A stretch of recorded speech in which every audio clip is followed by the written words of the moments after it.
ഡൽഹി പോയിട്ട് പ്രീമിയം വണ്ടികൾ പർച്ചേസ് ചെയ്യുമ്പോൾ നമ്മൾ പെട്ടുപോകാറുണ്ടല്ലോ അതിൽ ഇൻസ്പെക്ഷൻ അറിയാതെ ചിലപ്പോൾ അവിടെ പോയിട്ട് നമ്മൾ അറിയാത്ത ഇവാലുവേറ്റേഴ്സിനൊക്കെ കൊണ്ടുവന്ന് നമ്മൾ ചെക്ക് ചെയ്യുമ്പോൾ നമുക്ക് തന്നെ എട്ടിൻ്റെ പണി കിട്ടും. കാരണം അവർക്ക് തന്നെ ചിലപ്പോൾ പണി അറിയില്ലായിരിക്കും. അപ്പോൾ നിങ്ങൾക്ക് ഡൽഹി പോയിട്ട് വണ്ടികൾ എടുക്കുകയാണെങ്കിൽ ധൈര്യമായിട്ട് എടുക്കാൻ പറ്റിയ ഒരു ഇവാലുവേറ്ററിനെ ഞാൻ പരിചയപ്പെടുത്തരാം. സ്വാഗതം ചെയ്യാം ലുക്മാൻ ബ്രോ.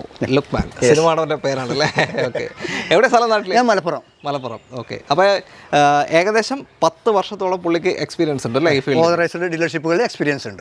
ബെൻസിലുണ്ട്, ഓഡിയിലുണ്ട്, BMW അല്ലേ? മൂന്നും മെക്കാനിക്കൽ എഞ്ചിനീയറിംഗ് കഴിഞ്ഞ ആളാണ്.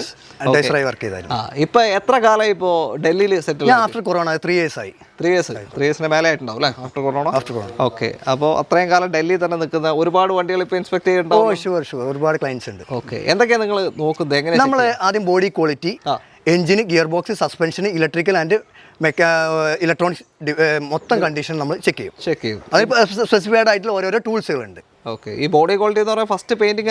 അതെ. പക്ഷേ പെയിന്റ് എന്ന് പറഞ്ഞാൽ നമ്മൾ റീപെയിന്റ് എല്ലാ വണ്ടിയിലും വരും. പക്ഷെ അത് റീപെയിന്റ് എങ്ങനെ വന്നു? ആക്സിഡന്റ് ആയിട്ടാണോ, ജസ്റ്റ് സ്ക്രാച്ച് ആയിട്ടാണോ, ഡെന്റിങ് വർക്ക് വന്നിട്ടാണോ, അല്ലെങ്കിൽ പാനൽസ് കട്ട് ചെയ്തിട്ട് വന്നിട്ടാണോ എന്ന് നമ്മൾ ചെക്ക് ചെയ്യേണ്ടത്. അതാണ് നമുക്ക് അറിയേണ്ടത്. അതെ, തീർച്ചയായും. അപ്പോൾ പെയിന്റിങ്ങിന്റെ സ്വാഭാവികമായിട്ട് അങ്ങനെ ചെക്ക് ചെയ്യാം. പെയിന്റിംഗ് നോക്കിക്കഴിഞ്ഞാൽ തന്നെ നമ്മൾ അതിന്റെ കൂടുതൽ നോക്കുമല്ലോ.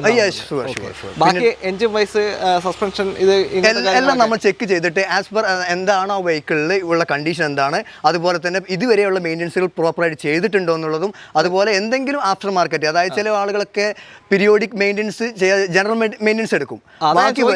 ഇൻഷുറൻസിൽ ഹിസ്റ്ററി നോക്കാറുണ്ടോ? ഹിസ്റ്ററി നോക്കും. അതായത് സംഭവം വെച്ചാൽ ആക്സിഡന്റ് ആയി കഴിഞ്ഞാൽ ഇപ്പോൾ എവിടെ നിന്ന് നമുക്ക് വെഹിക്കിൾ നമുക്ക് റിപ്പയർ ചെയ്യാൻ പറ്റും, ഇൻഷുറൻസ് ക്ലെയിം ചെയ്യാൻ പറ്റും. അപ്പോൾ ഷോറൂമുകളിൽ ഒരിക്കലും വണ്ടികൾ കയറില്ല, പുറത്തായിരിക്കും.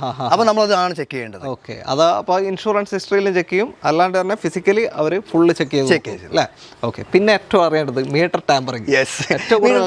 നടക്കുന്ന ഒരു സംഭവം. എല്ലാ വെഹിക്കിൾസിലും മീറ്റർ ടാമ്പറിംഗ് ചെയ്യാൻ പറ്റും. പല രീതികളിലാണ്. ഇപ്പൊ ഇന്ന് ഏറ്റവും കൂടുതൽ അഡ്വാൻസ്ഡ് ടെക്നോളജിയാണ് അവർ യൂസ് ചെയ്യുന്നത്. അപ്പോൾ നമ്മളെപ്പോലുള്ള എക്സ്പീരിയൻസ് ആയ ആളുകൾക്ക് അറിയുള്ളൂ ഇതിൽ ഫാക്ടറി കണ്ടീഷനിൽ ഈ വെഹിക്കിളിൽ ബെൻസ് ആണെങ്കിൽ ഓരോ വെഹിക്കിൾ, BM ആണെങ്കിൽ ഓടി ആണെങ്കിൽ രജിസ്റ്റർ ചെയ്തിട്ടുള്ള ഒരു പാറ്റേൺ ഉണ്ട്. ആ പാറ്റേൺ അവർക്ക് ഒരിക്കലും ചേഞ്ച് ചെയ്യാൻ പറ്റില്ല. അപ്പൊ ഏത് വാല്യൂലായിട്ട് അവർക്ക് എത്താൻ പറ്റും. എല്ലാ മൊഡ്യൂളും സെയിം വാല്യൂട്ട് എത്താൻ പറ്റും.